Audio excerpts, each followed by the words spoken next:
Hey, my friends, in this recording, I want to talk to you about the potential downsides of having a niche. So in the last video, I talked about the 19 benefits of having a niche for your marketing practice. If you haven't seen that, you can go check that out. I don't know if I can leave a link up here. If not, it'll be in the comments or in the description somewhere. But in this video, I'm going to talk to you about the potential downsides, and there are potentially many, and I've experienced some of them myself, or at least seen the risks of them as I've gone along in my journey as a marketing advisor. By the way, if you're new around here, my name is Kevin. I'm a marketing advisor, and I also help other marketing professionals build a more leveraged and profitable marketing practice. You can learn more about me, what I offer, what I do at kevin.me. It'll redirect you to the membership and all the other cool stuff. Make sure you're on the email list because that's where the good stuff is. So I'll jump right into it now. So this is the potential downsides of having a niche for your marketing practice. Number one, we're going to talk about risks. Number two, we're going to talk about outside perception. And number three, we're going to talk about your experience. What it's like, what does it feel like to be in a niche? So that's what we're going to roll with today. So number one is that the industry could go through a disruption. So I'm in the co-working niche. So I help co-working spaces build more profitable businesses, attract more members and get full and to scale with confidence. That's my marketing niche for my consulting practice.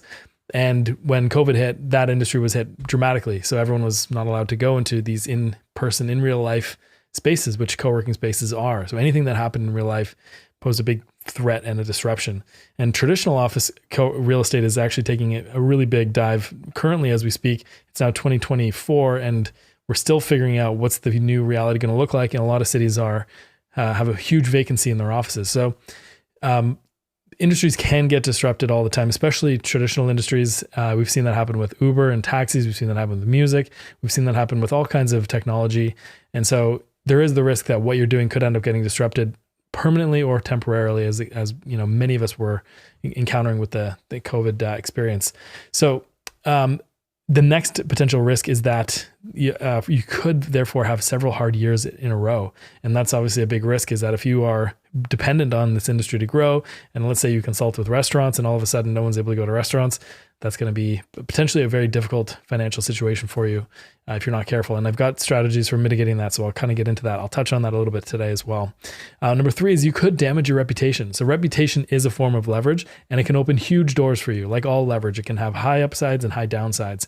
And if you have a good reputation, opportunities flow to you. You get good reviews, good testimonials, opportunities to speak and to teach and to get in front of other audiences, and you get word of mouth going. It's a great thing when you have a great reputation, but you can also mess it up, and it doesn't take much to mess it up. You could have one client relationship go sideways, and maybe that client's influential. You could slowly deteriorate your reputation just by maybe having a few bad client engagements that didn't go as great as they could possibly do, and as great as they could possibly go. And that could create a lot of uncertainty about your credibility in the industry. So you really want to, if you're going to get into a niche, establish your credibility and protect it, and protect your reputation, and make sure that relationships are managed, because things kind of go sideways more to do with relationships getting out of control versus the actual work product, assuming you're doing good work, which I know you are. So your reputation is a two-way door that swings both ways very wide, and you want to make sure that that's really well protected. Another risk is potentially that it's not big enough to sustain you.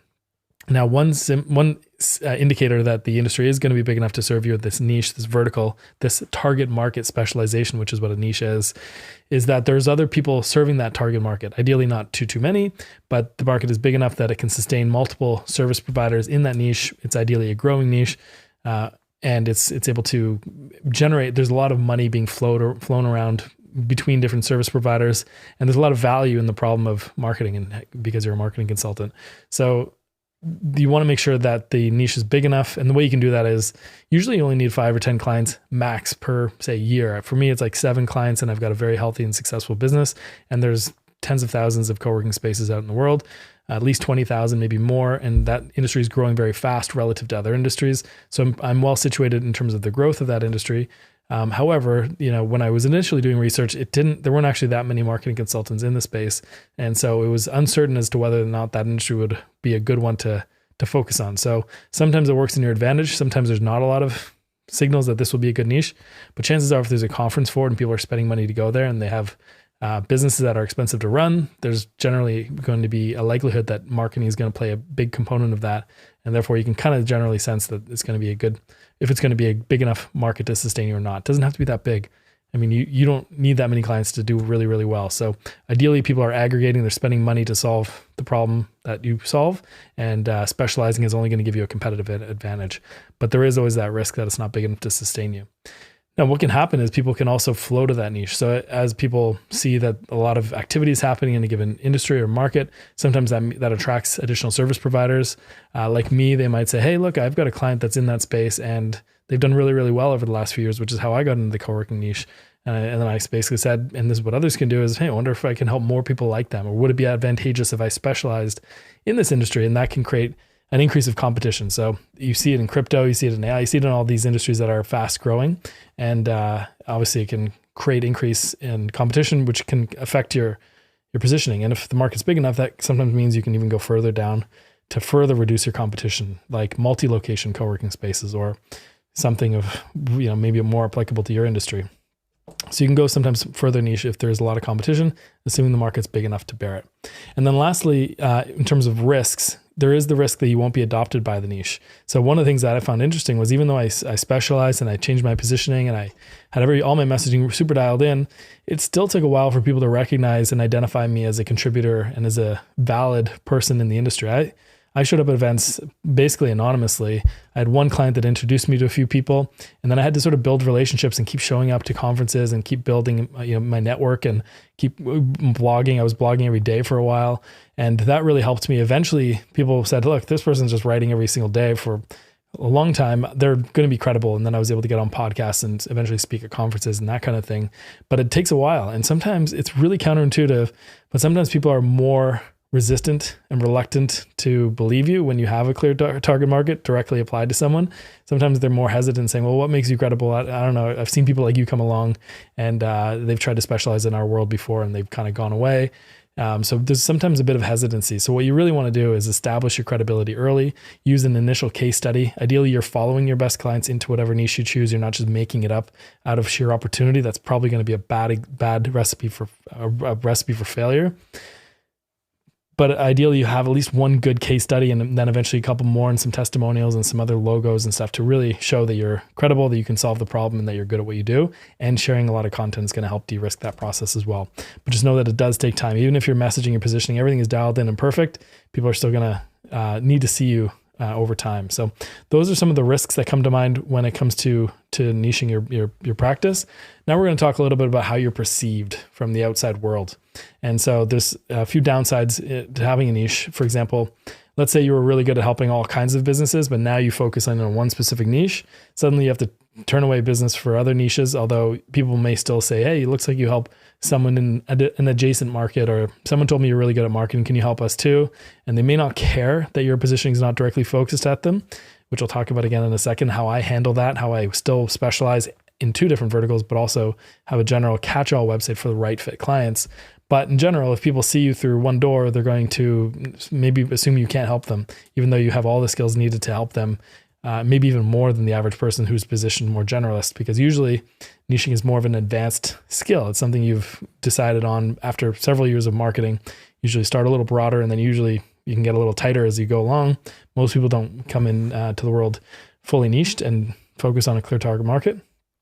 Nonetheless, you may still lose opportunities for people outside your target market just by virtue of positioning. They might just assume you can't help them and not even reach out.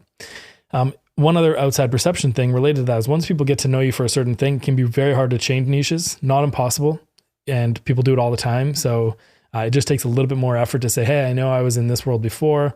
I'm now transitioning over to this world. Here's what I'm doing now. Sometimes it can be hard for people to recognize you as a new expert in a new vertical or a new area. And so you just want to keep that in mind. You can dabble in a niche, you can try it out for a while, and if it doesn't work, great. Although you do want to stick with it.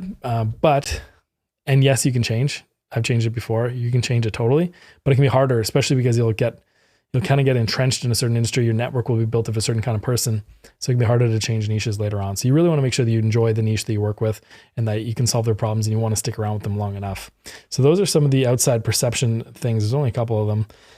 The last point I'm going to talk about is your experience. So as the service provider, as a consultant, marketer, how does it feel to be in a niche? And so there's pros to that. It feels great to have true expertise and credibility and to sort of walk on water for a certain specific segment of your ideal target market. However, you could potentially, and this is the biggest thing that most people are a little worried about, is you can get bored with your work. And what I found is more true, more likely, is the more you specialize in something, the more you find all the fine details of something, the higher fidelity the industry gets, and your work becomes super nuanced and super sub-specific, and you get to dial in your methodology. However, a lot of people see that as a risk of getting bored, especially if you're a creative type, you're a graphic designer, you're a web designer. You might be like, look, I can only produce so many law firm websites before my eyes bleed. I'm tired, right? And so you can run that risk, but more likely it feels like getting really good at a skill, like an effortless skill that you've done over and over again, which is actually kind of satisfying in a way. And you can find other areas of your life and your business to find and experiment and to explore. But there is that risk. So I just want to put that out there. From your experience perspective, it can happen, especially if you don't pick a niche for the right reasons that you genuinely already enjoy. The next is that it can be easy to get trapped into industry best practices and to kind of get siloed and to sort of market a certain way and then lose sight of your ability to innovate and to grow your skills and to kind of do things outside of the box. It can be very easy to kind of create a method and then not really improve it. But if you're smart about it and you're an idea collector, you've got an idea management system, which I'll talk about in a future video, where basically you're collecting your best ideas and storing them in a database that, I use Trello for this. Every good idea I have or I come across, I store it in my little file manager, if you will, in Trello, so that the next engagement has that as one of the go-to options, like a menu of good ideas to approach and to tackle within a kind of a framework that I'll show you another time. But it can be easy to get trapped into best practices. So you want to learn the rules, but then keep looking outside of the industry and see how can we bring in some of these novel ideas that are being done in other industries into this world. So it's a risk, but it's something you can mitigate, just like all of these risks. Eventually your skills could plateau. So similar to the last one of following the best practices, you might find that you learn less, right? You're just like, it's just follow the process, right? So your skills can plateau if you're not seeing different novel kinds of problems, which again, we'll talk about in terms of how I handle this at the end of this video. So just stick around for that at the very end. So your skills can plateau if you're not careful. Just be mindful of that. Keep investing in your knowledge and your learning as you go, and then work with clients outside of your industry, which I'll talk about. So then the last part is you might find that there's a disconnect or a misalignment with your identity. And what that means is, let's say you help lawyers, but deep down you harbor a resentment towards lawyers. You might find that that's not a very well connected niche for your identity. Or let's say you help fishermen or fishing boat expeditions get more customers from tourists or whatever, but you've never been fishing, you don't like fishing. In fact, you're a vegetarian. You might find that the identity of you as a vegetarian might sort of clash with this idea of helping fishing boat tours or whatever sell more customers. So you want to make sure that whatever niche you do choose, that you can be in that world, submersed in it, and be comfortable and be ideally genuinely interested. In an ideal world, you'll listen to podcasts on that niche. You'll be sort of a super consumer of it. You'll enjoy going to these types of things and learning about it because it's just what you love. It's aligned with who you are as a person. So at very least, you want to make sure that your identity is not misaligned with the target market. Otherwise, you could be in trouble. So that's that. So those are kind of the broad risks. I'm going to talk really quickly about, and the sort of the cons, if you will. I'm going to talk really quickly about how I mitigate this. So what I have are 3 different websites. I've got everspaces.com, which is my co-working consulting niche. And if you explore that website, I'll have services at the bottom, and it's all dedicated to helping co-working spaces get full. Then I'll go to my other niche. Then I've got kevin.me, which is my personal website. And that links to everything. It links to my memberships. I've got some products, some advisory services, and mentoring for other marketers. I write often on that blog. You can go check it out. But that's kind of where I help other marketers to create a more leveraged and profitable practice. So I've got 2 things, and I market them in 2 different places separately, and I'll talk about that another time. But I have 2 niches, which allows me to kind of stay sharp. One is like the business of what I do, and I teach my peers, maybe who are a couple stages behind me, or at maybe a very close level, some of them even further ahead of me that haven't figured out things like how to sell strategy or advice and how to sell education. So there's lots of ways you can package what you've been able to accomplish and know, and then help people all around you who do similar things. But that's what I do, because I just love the craft of marketing and the business side of it in particular, and the practice of it. So I've got those 2 niches, but then I have this general website, kvnw.com. So this is where my old business was hosted. This is where my agency used to live. And I used to help B2B services companies do web design and digital marketing. And so this website's all about more of like the methodology of marketing, how to build structure and systems and processes and strategy and put that into your marketing so you stop doing kind of a hodgepodge of stuff and you actually have a formulaic method. This is all stuff, by the way, that I teach other marketers on my personal website. So definitely head over to kevin.me, get on that mailing list, and you're going to you're going to start to absorb the stuff that I teach, but it's really about how do you operate marketing at a high level. And so on this website, I've got a very simple sales page that kind of talks about the problem of looking for a marketing professional. Do you hire an executive? That kind of stuff. I've got some testimonials. And then I've got a whole page of testimonials, a very simple consulting website that has interim CMO, advising, mentoring, and custom calls, single calls and custom projects. So very simple stuff. It's all advisory and a little bit of interim CMO for a very select few clients that come along who need it for up to 3 months at a time. And then an about page. So there's really nothing to it. I don't even blog on this website. There are old blog posts, but this is really just to catch leads that come to me, not go out and find them. And so I use it just as if an opportunity comes along that through my network or through word of mouth that doesn't fit into one of those two niches, I can at least show them to this website and say, hey, look, here's my website. Here are the general engagements that I work on. Go take a look at it. And if you're interested, I can talk you through all the options and we can explore that for you. And that often represents anywhere from 20 to 40% of my business at any given time. Right now, it only represents closer to 20% of my business. Majority of my business comes from co-working as the first mainstream of revenue. A little bit of this and a little bit of the mentoring and the membership and the education work that I do for other marketing professionals.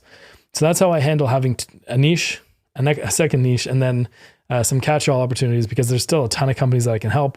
I just don't go actively marketing in those segments. I only market the two niches, and then I leave the general website as catch-all for the opportunities that come to me through my network. So overall, just wanted to share this with you. This came from a training inside my membership. If you head over to kevin.me, get on the mailing list, you can get access to these kinds of trainings, education. I write frequently for marketing professionals.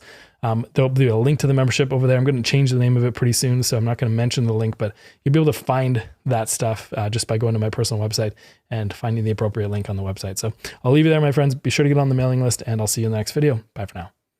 Oh, and before you go, if you're not subscribed, make sure you're subscribed and give me a thumbs up if you like this, and or a comment below. It goes a long way to helping the algorithm take me from like 50 or 100 views to hopefully, 150 to 200 views. Really helps. Okay, talk to you soon. Bye for now.